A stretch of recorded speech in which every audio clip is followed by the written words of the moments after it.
Sesaat lagi kita ikuti kuliah di RRI.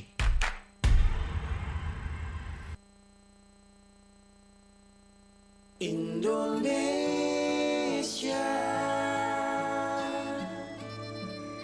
hadapilah dengan tulus dan ikhlas. Ini pasti berlalu. Indonesia.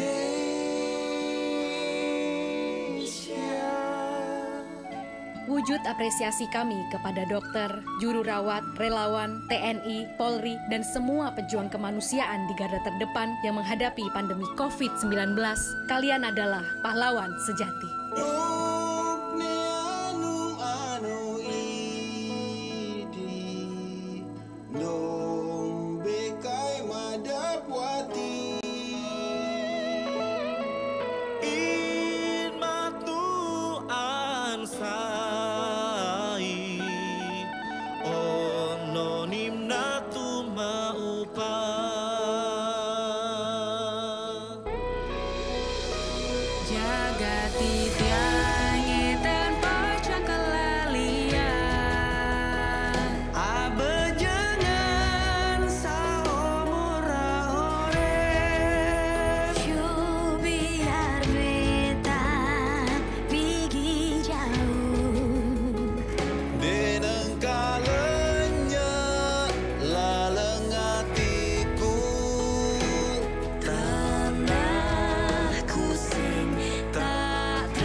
Radio Republik of Indonesia.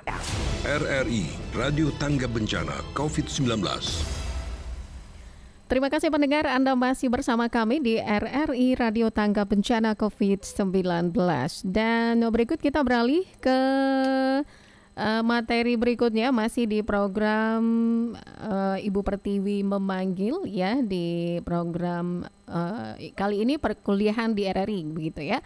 Dan di studio sudah hadir narasumber kita atau dosennya dari Universitas Negeri Padang, Bapak Dr. Novrion MPD. Kita sapa dulu. Assalamualaikum. Pak. Waalaikumsalam warahmatullahi wabarakatuh. Oke, panggilannya tetap Dion ya, nih, Pak Dion ya. Tetap Dion. Dari dulu sampai sekarang ya. Iya. Ini partner saya loh pendengar. Seangkatan ya. Partner waktu satu penyiar dulu ya, satu Ya, seangkatan. seangkatan pertama dulu. Oke, nah untuk mata pelajarannya sekarang public speaking ya, Pak Dion ya. Kalau materinya memang terkait dengan public speaking, tapi mata kuliah yang mahasiswanya ambil adalah mata kuliah komunikasi pendidikan dan praktik mengajar. Oke, untuk temanya sendiri? Tema kita adalah teknik presentasi pembelajaran bagi pendidik dan peserta didik. Baik, ya silakan Pak Dion langsung ke materi kita untuk hari ini. Terima kasih Mbak Ana. Assalamualaikum warahmatullahi wabarakatuh. Selamat siang kepada seluruh pendengar RRI Padang dimanapun berada, khususnya kepada mahasiswa Universitas Negeri Padang, jurusan Geografi yang mengambil mata kuliah Komunikasi Pendidikan dan Public Speaking, kemudian mata kuliah Peer Teaching. Nah, pada siang hari ini di hari Senin, tanggal 13 April 2020, kita bersama dalam mata kuliah melalui udara, melalui RRI, dan kita akan membahas tentang teknik presentasi pembelajaran bagi pendidik dan peserta didik. Materi ini kita angkat di kuliah melalui RRI ini karena bagi seorang pendidik dan juga peserta didik, keterampilan presentasi itu sangat penting. Jadi sehari-hari kita melakukan yang namanya presentasi. Khusus di dunia pendidikan, presentasi pembelajaran. Jadi buat mahasiswa yang ada di rumah, Anda nanti silakan mendengar, menyimak dengan sebaik-baiknya. Kemudian barangkali Anda juga perlu mencatat, karena ada yang mengatakan bahwa ketika kita mencatat dengan tangan sendiri apa yang sedang kita pelajari, itu akan membentuk pemahaman yang lebih baik ketimbang kita hanya mendengar atau melihat saja. Lalu kami juga ingatkan kepada mahasiswa dan juga pendengar nanti bisa berinteraksi ya, bisa bertanya atau memberi tanggapan terhadap materi yang kita sampaikan ini. Nanti silakan saja hubungi nomor RRI seperti yang tertera di flyer atau di informasi yang telah dibagikan. Baik, kita mulai di siang ini dengan materi pertama, ini pengantar. Seperti yang telah kita pelajari pada beberapa pertemuan sebelumnya bahwa terkait dengan public speaking dan komunikasi. Jadi kadang-kadang masih terjadi inter-exchanging ya. Salah tempat, ini komunikasi, ini public speaking. Atau sebenarnya hubungan antara komunikasi dengan public speaking itu seperti apa? Di sini kita jelaskan ada 4 tipe komunikasi. Yang pertama adalah intrapersonal communication. Jadi komunikasi dengan diri sendiri. Nah, seorang pendidik atau seorang peserta didik ini melakukan komunikasi tipe ini sehari-hari. Ini komunikasi yang paling sering kita lakukan. Kenapa Pak Dion bisa hadir di RRI hari ini? Karena Pak Dion sudah berkomunikasi dengan diri sendiri bahwa hari ini saya punya jadwal siaran, maka saya harus datang ke RRI. Kemudian tipe komunikasi kedua adalah dyadic communication. Komunikasi dua arah, jadi people to people.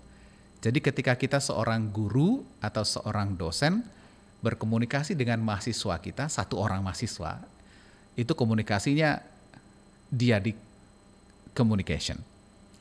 Nah, ini sering terjadi ketika kita berpapasan, bertemu, atau barangkali ada topik yang perlu dibicarakan secara intens, maka kita berbicara 4 mata kata orang. Jadi berbicara 4 mata itu bentuk dari komunikasi dyadic. Lalu tipe komunikasi yang ketiga adalah komunikasi dalam kelompok kecil, dalam grup. Jadi ini melibatkan lebih banyak orang. Kalau tadi dyadic hanya satu komunikator dan satu komunikan, maka pada small group communication ini ada beberapa orang yang tergabung dalam sebuah grup atau kelompok dan mereka saling bertukar informasi. Dan sesuai dengan konsep komunikasi sekarang yang terbaru bahwa berbicara komunikasi kita tidak menentukan lagi komunikator dan komunikan itu satu-satu posisi yang statis. Jadi kalau sekarang Pak Dion sebagai komunikator, nah Anda yang di rumah adalah pendengarnya atau remote audience-nya, tapi nanti bisa saja ketika Anda berkomunikasi atau berbicara, berinteraksi melalui telepon, Anda komunikatornya, saya sebagai pendengarnya. Dan tipe komunikasi yang keempat adalah public speaking. Jadi public speaking itu bagian atau salah satu tipe dari komunikasi di mana satu orang pembicara berbicara untuk khalayak, untuk sekelompok orang. Seorang dosen berdiri di depan kelas, pendengarnya mahasiswanya 40-50 orang, itu public speaking. Seorang guru berdiri di depan kelas, di depan anak-anaknya, itu juga public speaking. Jadi dalam konteks pembelajaran, dalam hal ini adalah antara guru dan muridnya, guru dan siswanya, dosen dan mahasiswanya, maka itu tidak bisa dilepaskan dari keempat tipe komunikasi. Nah, artinya apa? Kita sehari-hari sebagai guru dan dosen akan melakoni keempat tipe komunikasi ini. Pertama, kita berkomunikasi dengan diri sendiri, lalu kita ada berkomunikasi dengan dua orang, kita dengan satu siswa, dengan kelompok kecil, dan dengan khalayak atau umum. Nah, sekarang bagaimana kita melakukan presentasi pembelajaran yang nanti mengimplementasikan konsep-konsep dan teori-teori komunikasi. Di sini kita lihat bahwa sesuai dengan apa yang ditampilkan, mudah-mudahan bisa dilihat di rumah, bahwa seorang public speaker atau seorang pembicara, katakanlah guru atau dosen atau siapapun yang berbicara di hadapan orang banyak, dia harus memahami 3 hal yang dalam buku yang berjudul Power Speaking, The Art of Exceptional Public Speaker. Dia mengatakan yang pertama harus memahami the art of craft. Artinya apa? Agar presentasi pembelajaran, agar ketika kita mengajar, agar ketika kita tampil di depan publik, apa yang kita sampaikan itu sampai dan tujuan kita itu tercapai. Pertama harus dipahami adalah seorang pembicara itu, guru, dosen, atau presenter itu harus mampu menjadikan dirinya sebagai sebuah karya seni yang bernilai. Ini disebut dengan konsep the art of craft. Artinya apa? Kalau kita pergi ke galeri atau ke museum atau ke sebuah pameran, lalu dipamerkan itu benda-benda antik, benda-benda yang mahakarya, maka apa yang terjadi pada diri kita? Kita pasti mengaguminya. Kita pasti tertarik. Kita melihatnya dengan teliti. Kita mendengarnya dengan saksama. Dan kita betul-betul larut dengan suasana betapa indahnya hasil karya seni tersebut. Nah, seorang pembicara, guru atau dosen, siapapun yang tampil di depan publik, harus mampu menjadikan dirinya layaknya sebuah karya seni yang bernilai tinggi. The art of craft. Artinya apa? Kita enak dilihat. Apa yang enak dilihat? Visualitas kita.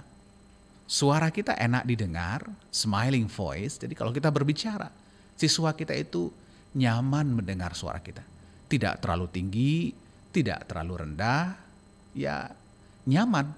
Kata orang, empuk suaranya didengar. Nah, bagaimana cara kita menjadikan agar ketika kita tampil kita seperti sebuah karya seni yang bernilai tinggi, yang membuat orang akan berdecak kagum? Yang pertama, kita lihat di sini. Usaha pertama itu melalui suara. Jadi voice.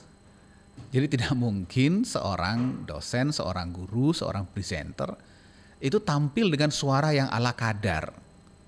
Artinya suara ala kadar itu ya suara yang tidak dilatih, suara yang tidak dimodifikasi, suara yang seperti hari-hari saja. Ketika berbicara dengan 2 orang, kayak gitu juga suaranya. Ketika dia berbicara untuk satu kelompok, seperti itu juga. Nah, suara tentunya harus suara yang bertenaga, bervibra, dan nyaman terdengar, serta sesuai dengan kebutuhan.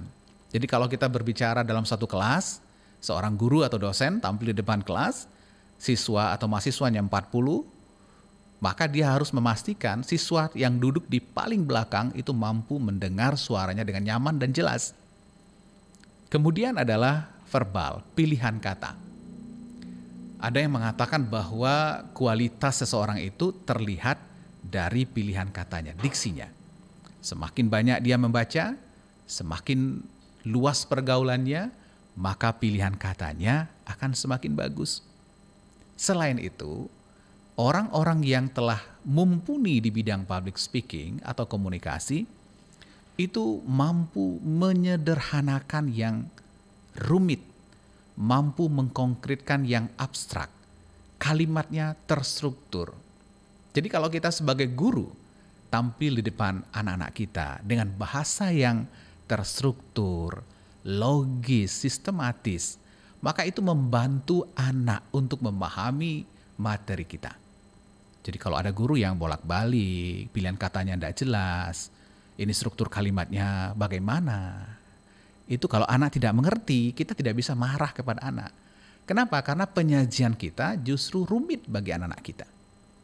Jadi verbal, pilihan kata. Jadi yang pertama adalah suara, verbal, visual. Jadi ternyata cara kita menyajikan, cara kita terlihat di depan anak itu membantu presentasi. Jadi seorang guru harus memperhatikan pakaiannya. Bukan berarti harus mahal ya. Harus memperhatikan bagaimana dia berekspresi. Ketika dia mengatakan sesuatu yang membahagiakan, maka raut muka, air mukanya juga mencerminkan kebahagiaan. Tapi ketika dia sedang menyajikan data-data yang serius, data-data yang memprihatinkan, maka ekspresi suaranya terbawa oleh konten yang disampaikan. Kemudian body movement. Seorang pembicara harus memperhatikan body movement. Tidak boleh berlama-lama di satu titik.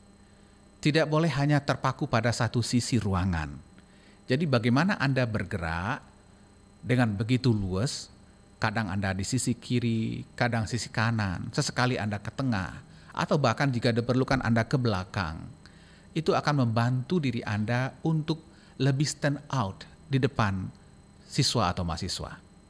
Berikutnya adalah gestur. Gestur adalah gerak dari ujung-ujung anggota badan kita, gerakan tangan, bagaimana kita bergerak halus, itu penting. Jadi guru atau jadi presenter, jadi pembicara, jadi dosen, itu sebenarnya tidak boleh duduk. Jadi masuk kelas langsung duduk, ambil absen, berdiri sebentar lalu banyak duduk lagi. Jadi kalau terlalu banyak duduk, kita kehilangan kesempatan untuk membius siswa kita agar tertarik kepada kita dengan memanfaatkan visual dan body movement atau gestur. Karena kalau duduk itu sangat terbatas, tapi kalau kita berdiri kita bisa berekspresi seluas-luasnya. Kemudian eye contact. Jadi kontak mata ya, kontak mata, eye contact, kontak mata.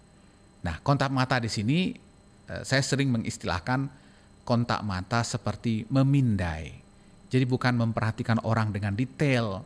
Jadi kalau kita lihat anak, jangan lama-lama. Jadi seperti kita memindai saja, dilihat, disapu saja dengan pandangan kita. Soalnya kalau nanti kalau kita sebagai seorang pembicara melihat kepada audiens, lalu kita terpaku pada satu atau dua audiens, itu justru akan membuat kita mungkin kehilangan konsentrasi. Bisa saja orang itu mirip dengan siapa, atau mengingatkan kita dengan masa lalu gitu ya. Jadi cukup dipindai saja. Dan yang terakhir adalah energi, antusias. Jadi bagaimana guru itu atau dosen itu tampil membuka, contohnya dalam membuka pembelajaran. Dengan penuh semangat.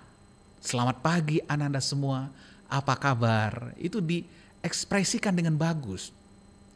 Nah, itulah beberapa cara yang bisa kita lakukan, yang harus dipahami oleh seorang komunikator atau siapa saja yang akan berbicara di depan publik, yang kaitannya dengan the art of craft. Bagaimana menjadikan kita di depan audiens kita seperti karya seni yang bernilai tinggi. Sehingga apa?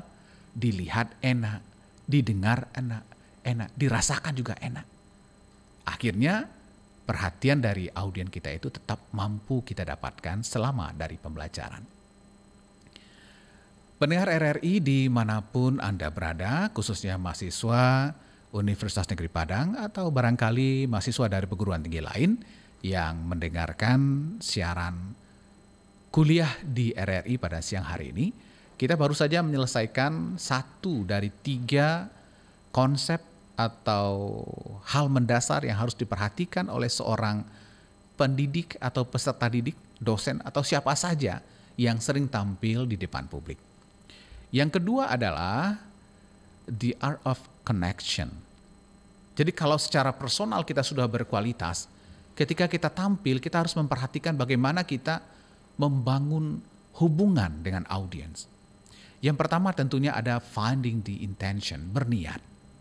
Nah ini konsep barat ya, tapi orang barat ternyata juga menomorsatukan niat. Jadi artinya apa? Ketika kita ingin tampil di depan publik jangan lupa berniat gitu. Bahwa kita memang ingin, contohnya kalau guru mencerdaskan anak bangsa, mencerdaskan generasi muda, berniat dulu. Bismillah. Atau pakai doa lagi yang lebih panjang agar semuanya bisa berjalan dengan baik.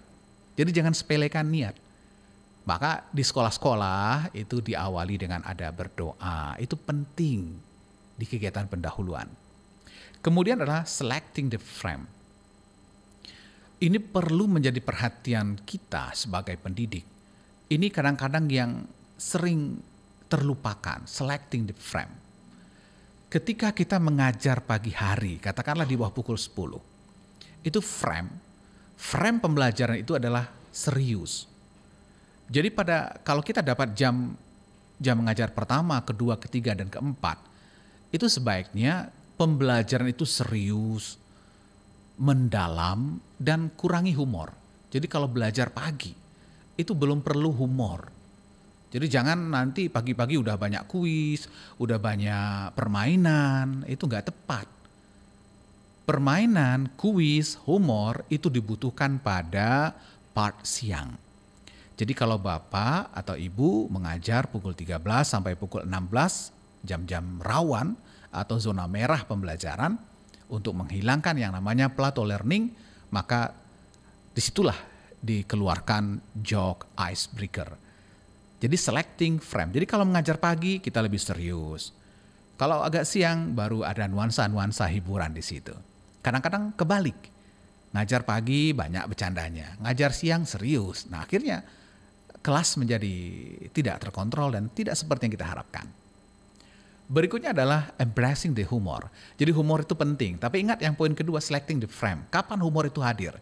Jadi bercanda dalam pembelajaran itu pada jam-jam siang, jam-jam anak mulai mengantuk. Jadi jangan masuk-masuk langsung humor, jangan. Kemudian inviting dialogue. Jadi mengajar atau presentasi itu jangan dikuasai 100% oleh presenter. Jadi dalam riset-riset terbaru mengatakan bahwa ceramah pembuka itu, lecturing pertama itu maksimal 10 menit. Jadi kapanpun kita tampil sebagai presenter atau narasumber, maka gunakan 10 menit pertama untuk presentasi. Setelah itu dialog, inviting dialog. Kenapa? Karena dengan memancing dialog, menciptakan ruang untuk dialog, itu membuat keterlibatan peserta atau audiens lebih meningkat. Kemudian yang terakhir adalah transforming resistance. Bagaimana cara kita untuk membina hubungan dengan audiens kita? Yang berikutnya adalah mentransformasikan perlawanan. Ingat, dalam hidup ini sebanyak yang suka, sebanyak itu pula yang tidak suka. Jadi jangan pernah kepedean sebagai guru atau sebagai dosen, semua mahasiswa suka sama kita. Walaupun mungkin dia ketawa sama kita, senyum di depan kita, belum tentu.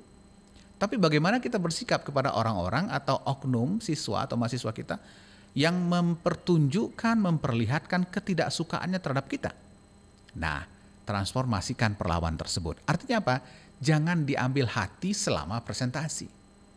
Jadi kalau melihat si A, kebetulan si A itu memperlihatkan bentuk resistensinya kepada kita, ya jangan melawan. Kita melotot pula mata kita tampakkan pula ketidaksukaan kita kepada dia. Semakin kita perlihatkan respon seperti itu, maka akan semakin membuat dia menjadi-jadi. Jadi transformasikan perlawanan. Berikut sedikit lagi, yang ketiga adalah the art of flow. Bagaimana kita menjaga agar presentasi pembelajaran itu bisa berjalan lancar. Yang pertama adalah klarifikasi nilai. Kita harus tahu nilai. Apalagi kalau kita punya mahasiswa dari suku yang berbeda, agama yang berbeda, maka hati-hati menyampaikan materi, jangan sampai membuat satu pihak diuntungkan dan satu pihak lain dirugikan. Maka pelajari struktur demografi, sosiologi, dan emosi dari kelas yang ada. Berikutnya adalah releasing fear. Orang Amerika, ada survei mengatakan yang paling ditakuti oleh orang Amerika itu adalah berbicara di depan umum atau public speaking. Itu disebut dengan stage fright, demam panggung. Caranya nanti Anda bisa bertanya. Dan yang ketiga, choosing spontaneity. Jadi spontanitas, tidak selalu presentasi itu harus runut seperti apa adanya. Jadi pertama begini, dua begitu. Nanti kalau dalam presentasi ada anak yang menyela kita, Bu saya mau nanya Pak, nanti Ibu lagu belum selesai ini. Wah nggak bisa seperti itu. Hilang energi anak untuk bertanya. Jadi kapanpun ada pertanyaan, tapi kalau kita ingin 10 menit pertama tidak diganggu dulu dengan pertanyaan, sampaikan. Anda 10 menit pertama tahan dulu pertanyaannya, kalau ada tolong dicatat dulu. Nah, jadi jangan ada yang salah ketika 10 menit pertama. Terakhir adalah dismantling the box, membongkar kotak. Jadi disinilah peran seorang guru atau seorang dosen atau presenter membuka wacana, membuka wawasan, meningkatkan gairah belajar anak dengan apa? Dengan sesuatu yang booming, amazing. Jadi kalau bisa memang kata orang belajar atau pembelajaran itu dibuka dengan fakta dan data, bukan dengan konsep. Nah, carilah data yang mengejutkan, data yang pokoknya menakjub dari mahasiswa kita. Baiklah, Bapak dan Ibu, para pendengar serta mahasiswa di rumah, itu telah kita sampaikan beberapa konsep penting yang harus diperhatikan ketika kita ingin agar presentasi mengajar kita sukses kapanpun kita melaksanakannya. Demikian dulu Mbak Ana, saya kembalikan dulu ke penyiar kita. Iya, baik. Terima kasih Pak Dion untuk materinya di awal perkuliahan ini. Nanti kita akan terima juga di line telepon 812878 atau di nomor WA 0811666695. Tapi setelah yang satu ini, jangan kemana-mana, tetap bersama RRI, Radio Tangga Bencana COVID-19.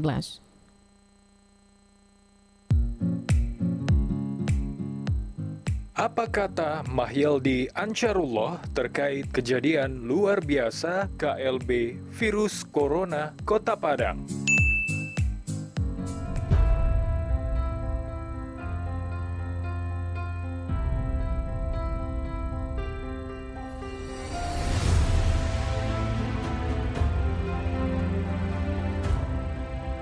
Assalamualaikum warahmatullahi wabarakatuh. Saya Mahyildi Ansarullah, Wali Kota Padang, menyampaikan dan membacakan keputusan bersama antara pemerintah Kota Padang, Forkopimda, MUI Kota Padang, Dewan Masjid Kota Padang, Kemenak Kota Padang, dan FKUB Kota Padang, serta ormas-ormas Islam lainnya, mempertimbangkan situasi dan kondisi Kota Padang yang telah berada pada kejadian luar biasa atau KLB untuk perkembangan kasus COVID-19, mengingat 1. Maklumat Kapolri Republik Indonesia, 2. Fatwa MUI nomor 14 tahun 2020, 3. Hasil rapat bersama Forkopimda dengan pimpinan organisasi keagamaan di Kota Padang hari Kamis 26 Maret 2020 memutuskan 1. Kepada seluruh pengurus masjid di Kota Padang diminta mengganti salat Jumat dengan salat zuhur di rumah masing-masing dan salat 5 waktu untuk masa waktu yang ditetapkan selanjutnya, termasuk kegiatan ibadah di gereja, vihara, dan kegiatan keramaian-keramaian lainnya. 2. Semua pihak bertekad untuk bekerja sama secara maksimal dan terus berkoordinasi mencegah penyebaran COVID-19. Padang, 26 Maret 2020. Atas nama Dandim, Ketua DPRD, Wali Kota Padang, Kemenak Kota Padang, Kejari Kota Padang, Kapolresta Kota Padang, Ketua FKUB Kota Padang, Ketua Dewan Masjid Kota Padang, Ketua MUI Kota Padang, semuanya ditandatangani. Demikian untuk mendapat perhatian kita semua. Terima kasih. Assalamualaikum warahmatullahi wabarakatuh.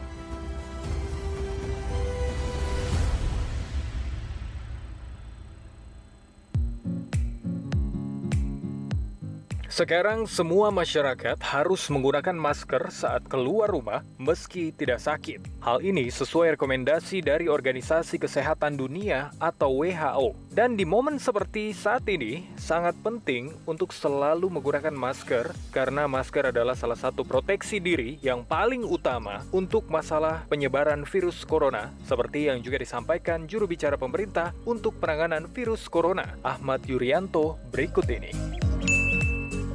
Mulai hari ini, sesuai dengan rekomendasi dari WHO, kita jalankan masker untuk semua. Semua harus menggunakan masker. Masker bedah, masker N95 hanya untuk petugas kesehatan.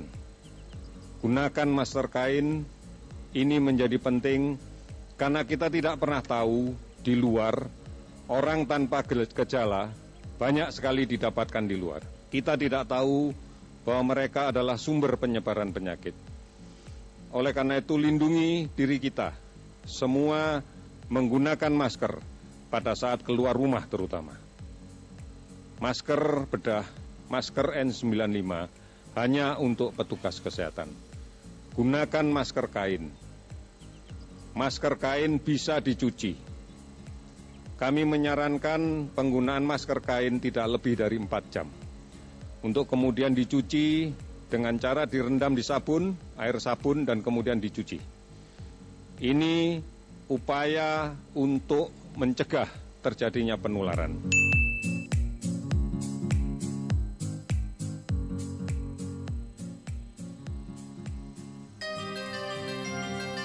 Anda masih mendengarkan RRI Radio Tangga Bencana COVID-19. Ya, terima kasih pendengar, Anda masih bersama kami di RRI Radio Tanggap Bencana COVID-19. Dan kita masih di program kuliah di RRI Padang bersama dosen kita, Bapak Dr. Nofrion MPD. Ya, Pak Dion, kita beralih ke WA ya di 08116666975. Ini dari Ahmad Al-Khalil. Pendengar dari Solok Selatan. Pertanyaannya adalah bagaimana caranya membangun mental untuk berkomunikasi di depan orang banyak agar bisa didengar dengan baik dan bisa dipahami oleh audiens. Silakan Pak Dion. Ahmad Al-Khalil dari Solok Selatan ya. Iya, benar. Terima kasih Ahmad. Jadi permasalahan yang sering dihadapi oleh orang banyak adalah mental ya. Bagaimana kita percaya diri, kuat, dan tidak ciut ketika tampil di depan publik. Nah, caranya saya tidak akan memberikan jurus-jurus yang sifatnya personal ya. Tapi ada cara yang bisa dipraktikkan oleh orang banyak. Kenapa kita sering demam panggung? Kenapa mental kita tidak kuat untuk tampil di depan publik? Yang harus kita ingat adalah kepercayaan diri itu dibangun lebih dari separuhnya oleh penguasaan materi. Jadi artinya apa? Semakin kita menguasai materi, maka mental kita, percaya diri kita juga semakin tinggi. Nah, jadi Ahmad, yang pertama yang Anda kerjakan kalau ingin tampil di depan publik adalah kuasai materi. Jangan pernah tampil di depan publik dengan mengandalkan pengetahuan yang seperti itu saja. Tidak ada yang baru, tidak ada yang booming, tidak ada yang amazing. Itu nanti basi, itu akan menjemukan bagi pendengar Anda. Jadi yang pertama, kuasai materi. Yang kedua adalah latihan. Latihan itu penting. Kenapa? dengan latihan kita jadi tahu cara terbaik, kualitas terbaik yang bisa kita persembahkan ke hadapan audiens kita. Jadi barangkali dengan dua hal ini Anda bisa latih di rumah. Pertama, kuasai materi. Yang kedua, berlatih. Berapa lama latihannya? Gunakan saja rumus Nikitana. 1 minute presentation, 1 minute 1 jam, 1 minute presentation, 1 hour preparation. Jadi kalau akan tampil 10 menit, maka minimal Anda harus mempersiapkannya atau melatihnya 10 jam. Jadi 1 menit tampil harus dilatih 1 jam. Nah, cobalah Anda disiplin setiap akan tampil, lakukan 3 hal ini. Yang pertama adalah kuasai materi, yang kedua berlatih, dan yang ketiga adalah disiplin melatih dengan rumus 1 menit tampil, minimal dilatih 1 jam. Oke.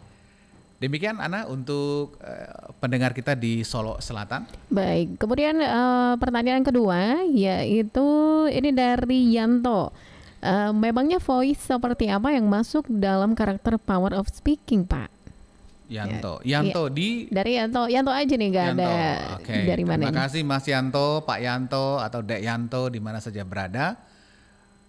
Power seperti voice seperti apa? Iya, voice seperti suara apa? Seperti apa? Suara seperti apa ya? Apakah seperti suara Mbak Ana yang seksi gitu ya? Waduh, bisa aja nih Pak Dion. Iya. Suara seperti apa? Yang pertama adalah suara yang bertenaga. Apa beda suara bertenaga dengan tidak bertenaga? Coba Anda simak. Assalamualaikum warahmatullahi wabarakatuh. Tenaganya ada. Tapi kalau Assalamualaikum warahmatullahi wabarakatuh, loyo. Itu pertama. Yang kedua, suara bervibra. Suara bervibra itu artinya suara yang ada getaran-getaran halus pada suara saat berbicara. Jadi suara bervibra itu salah satu indikator suara mahal. Jadi kalau Anda punya anak-anak kecil, getaran-getaran halus, itu tanda Anda punya bakat menjadi pembicara. Berikutnya adalah suara yang alami. Jadi Anda jangan mentang-mentang ingin suara Anda itu bertenaga, lalu dibuat-buat. Assalamualaikum warahmatullahi, enggak boleh. Itu lebay ya? Putus tali leher Anda nanti. Iya.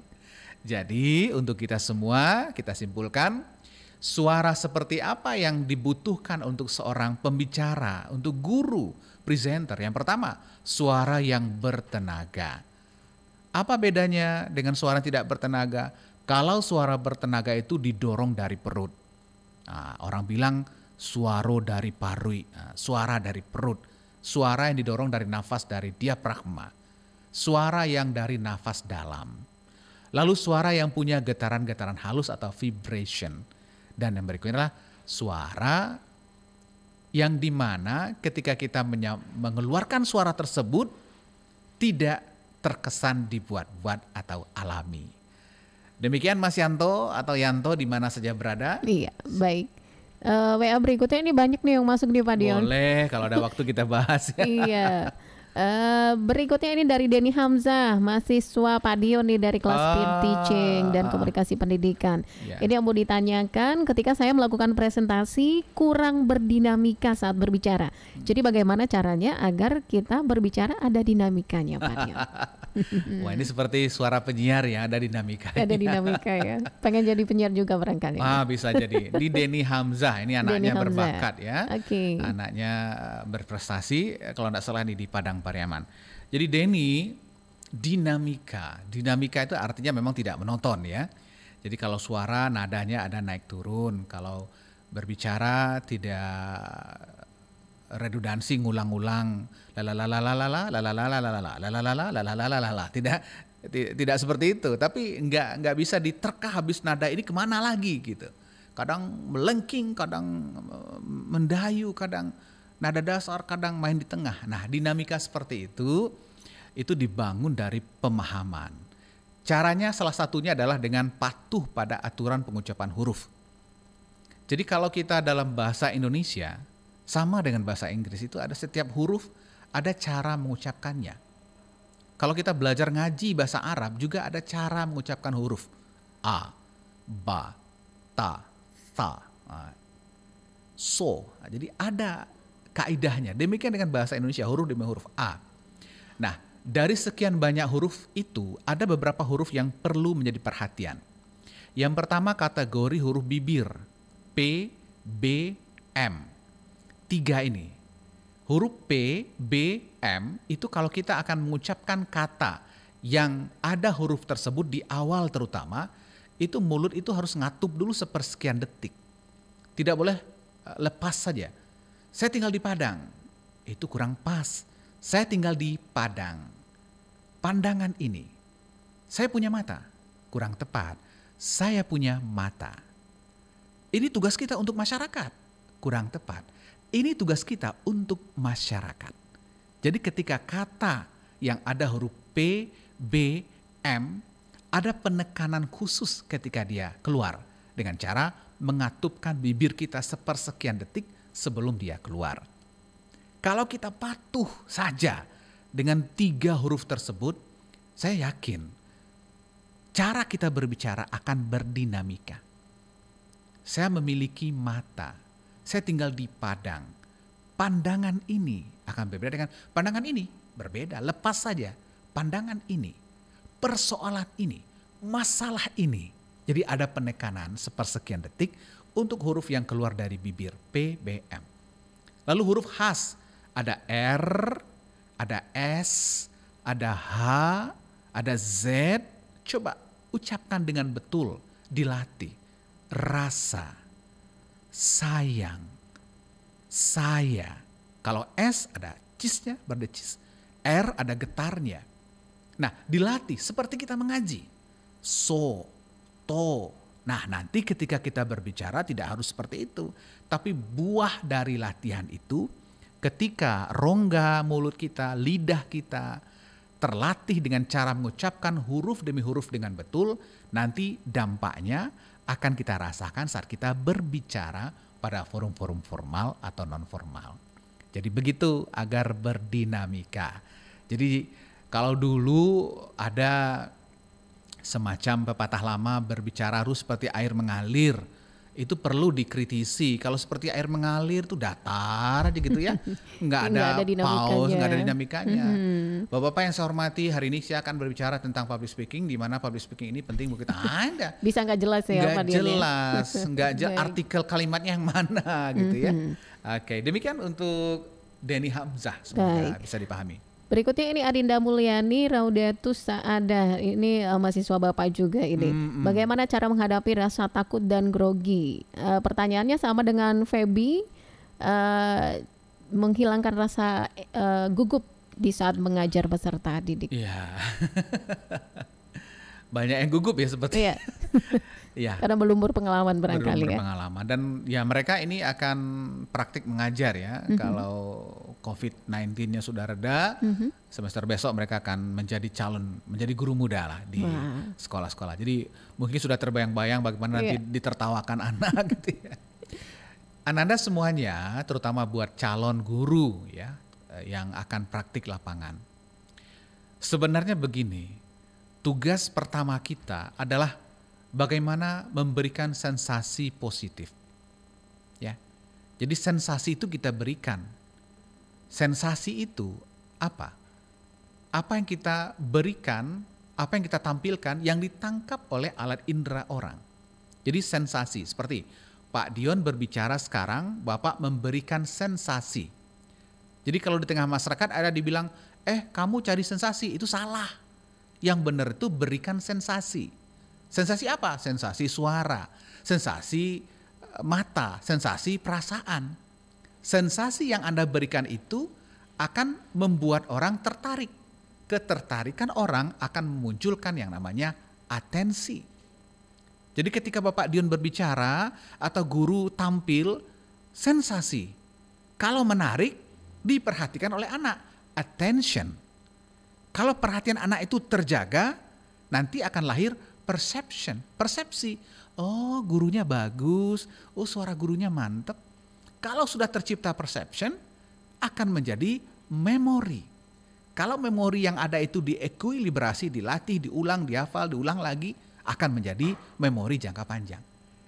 Jadi bagi seorang guru, tugas pertama Anda adalah bagaimana mendapatkan perhatian dari siswa Anda. Nah, caranya bagaimana? Khusus untuk calon guru. Pertama Anda tampil di depan kelas, jangan fokus ke materi. Jadi Anda tampil hadir di kelas itu, tampilkan sebagai seorang guru yang hangat, penuh senyum. Kapan perlu secara ekstrim saya bilang lupakan dulu materi pada pertemuan pertama. Tugas Anda yang pertama adalah bagaimana Anda bisa tampil dengan enak, dekat, hangat di hadapan siswa-siswa Anda. Jadi tugas pertama ya, materi nanti ya 50% lah untuk pertemuan pertama. Tapi mungkin dengan Anda menyapa mereka, dengan mencoba mengenali satu demi satu nama mereka, mungkin memberikan kuis yang ada hubungannya dengan materi yang akan Anda ajarkan. Lalu Anda mungkin menyiapkan bingkisan-bingkisan kecil yang saya kira nilainya tidak seberapa tapi efeknya kepada anak itu besar. Ya, jadi oleh sebab itu maka sebagai seorang guru, terutama guru muda yang tampil pertama kali di kelas, yang harus Anda perhatikan adalah bagaimana cara mengambil hati, mengambil perhatian dengan cara menebarkan sensasi positif kepada peserta didik Anda.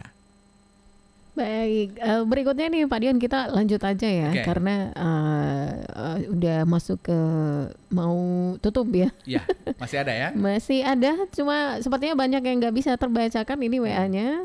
Ini dari Reski Ayuni, Pendidikan Geografi UNP, ingin bertanya untuk bagian The Art of the Flow yang pembahasannya mengenai Erasing Fear, menghilangkan rasa takut.